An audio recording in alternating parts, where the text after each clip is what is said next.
आज की वीडियो बन रही है आपकी फरमाइश पे। आपका क्वेश्चन था क्या 4 इंच की दीवार पूरे घर में दे सकते हैं? जी हाँ, बिल्कुल दे सकते हैं, कोई दिक्कत नहीं आने वाली। बस ये 6 चीजें आपको ध्यान में रख के दीवार देना है। और 4 इंच की जब दीवार हम देते हैं हमारा काफी पैसा बचता है। लाख से 1.5 लाख रुपए हमारे घर की कंस्ट्रक्शन में बच जाते हैं। सबसे पहला काम आपको क्या करना है, जब भी 4 इंच की दीवार आपको देनी हो तो उसके पिलर और बीम और स्लैब की जो डिटेल है, स्ट्रक्चर ड्राइंग, वो एक एक्सपीरियंस स्ट्रक्चर इंजीनियर द्वारा ड्राइंग बनवा लेनी है। दूसरी चीज आपको क्या करना है, जब भी 4 इंच की दीवार देनी हो, जो ईंटें यूज करना हो आपको, वो ईंटें A क्लास ब्रिक होनी चाहिए आपकी, है ना, A1 क्लास की। A क्लास ब्रिक कौन सी हो सकती है ना, जो ब्रिक ऐसी जो कलर में एक जैसी हो, सारी की सारी ब्रिक जो है वो आपकी एक तरह की होना चाहिए, है ना। आजकल जो मिक्स ब्रिक्स आ रही है मार्केट में अवेलेबल हो रही है, उस तरीके की ब्रिक्स ना हो, सारी ब्रिक का कलर जो है वो एक जैसा हो, है ना। येलोइश कलर हो सकता है, ये रेड कलर हो सकता है, पर लेकिन सारी कलर जो है वो एक जैसा हो ईंटों का। साथ में जो अच्छी ब्रिक होती है उनके कोने जो है ये टूटे हुए नहीं होते, क्योंकि जहां पर लोडिंग और अनलोडिंग होती है वहां पर जो खराब ब्रिक्स होती है उनके कोने जो एजेस होते हैं वो टूट जाते हैं। बट जो अच्छी A1 क्लास की जो ब्रिक्स होती है उसके कोने जो है ये नहीं टूटते हैं। तो ये भी आपको चेक कर लेना है कि जो ब्रिक्स के कोने हैं वो टूटे ना हो। दो ब्रिक को आपस में अच्छे से टकराते हैं तो उसमें एक मेटल साउंड जो है वो क्रिएट होता है। तो ऐसा साउंड आपकी दोनों ही ब्रिक को टकराने के बाद आना चाहिए, तो इसका आप ध्यान रखें। जो ब्रिक अच्छी नहीं होती उनको देखकर भी आइडिया लग जाता है कि कौन सी ब्रिक्स अच्छी है और कौन सी खराब। तीसरी चीज की जब भी आपको ब्रिक्स का इस्तेमाल करना हो, चिनाई वर्क करना हो अपने घर के लिए, तो आपको 24 घंटे पहले जो ईंटों को अच्छे से गीला कर लेना है। और सुबह जब आप ब्रिक वर्क स्टार्ट करोगे उससे पहले भी आपको अच्छे से गीला कर लेना है, ताकि जो मसाला बनाओगे आप, तो वो जो मसाले का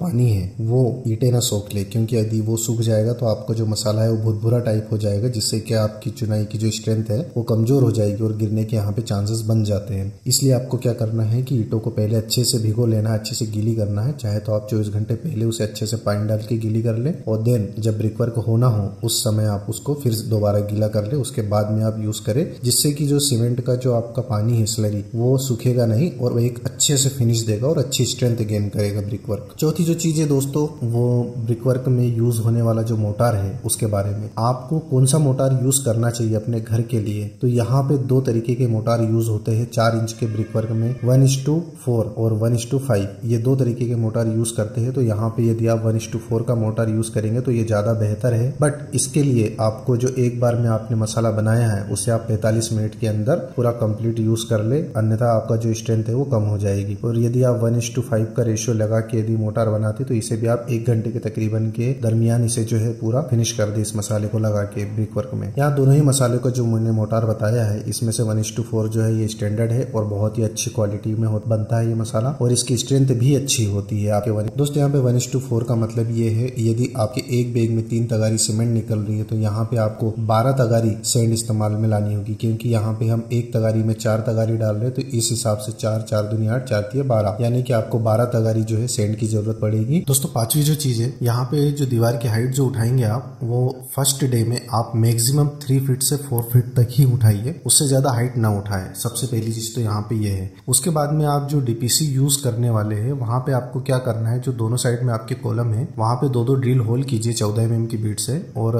DPC में आप 2 रॉड डालिए, 2 सरिया डालिए 12 mm के, है ना। और वो जो हमने होल की है उसमें उन्हें फिट कीजिए वो सरियों को, और उसके बाद में आप DPC डालिए। तो ये इससे आपकी स्ट्रेंथ जो है ये बरकरार रहेगी दीवार में, और गिरने और क्रेक होने के चांसेस भी यहाँ पे कम हो जाते हैं। साथ ही जो सीलन नीचे से ऊपर चढ़ती है वो भी यहाँ पे जो है DPC के कारण रुक जाएगी। जैसे आप दीवार जो है 7 फीट तक कंप्लीट करते हैं तो वहां पर आपको एक लिंटल बीम देने बहुत ही आवश्यक हो जाता है। यहाँ पे या तो आप नीचे ही जमीन पे लिंटल बीम बनवा के रख सकते हो और उसके बाद में 7 दिन बाद उसे ऊपर रख सकते हैं, या फिर ऊपर ही कास्ट कर सकते हैं सेंटरिंग लगवा के। उसमें आपको रिंग के साथ में जो है स्टील बनवाना है एक प्रॉपर बीम की तरह, और उसे उसके ऊपर रख के कास्टिंग करनी है, जिससे कि जो डोर विंडो लगने वाले हैं वहां पर भी सपोर्ट प्रोवाइड होती है। साथ ही साथ जो क्रैक्स डेवलप होते हैं वो यहाँ पे रुक जाते हैं, और दीवार की जो मजबूती है वो यहाँ पे बहुत अच्छी हो जाती है, जिसके कारण दीवारें ना हिलती है ना ही क्रैक आते हैं। और आप इसके ऊपर फर्नीचर वर्क वगैरह भी बनवाएंगे तो यहाँ पे कोई भी प्रॉब्लम नहीं आने वाली है। दोस्तों अगला जो हमारा पॉइंट है, 6th पॉइंट, यहाँ पे जो सीमेंट आप इस्तेमाल करने वाले हैं वो आप किसी भी ब्रांड का ले सकते हैं। ऐसा कोई कंपलसरी नहीं है आप बहुत ही अच्छे ब्रांड में जाए ब्रिक वर्क के लिए, ऐसा कोई भी कंपलसरी नहीं है। आप यहाँ पे नॉर्मल सीमेंट लीजिए जो मार्केट में मिलता है, रिटेल शॉप पे जो मिलता है, ये आपको 350 से 370 रुपए पर बैग के हिसाब से मिल सकता है। और सीमेंट जो आप ले रहे हैं वो 3 महीने से ज्यादा पुराना सीमेंट नहीं होना चाहिए। आप कोशिश कीजिए कि जो सीमेंट लिया है उसे 1 से 1.5 महीने के अंदर ही आप ब्रिक वर्क वगैरह कंप्लीट करके उसे खत्म कर दे उस सीमेंट को, है ना। आप उसे 3 महीने तक बिल्कुल बिल्कुल ना रखें, क्योंकि एक तो नमी के कारण सेट होने लगता है सीमेंट और उसकी स्ट्रेंथ जो है एकदम 0 हो जाती है 3 मंथ बाद में। तो यहाँ पे आपको ध्यान रखना है इस चीज का।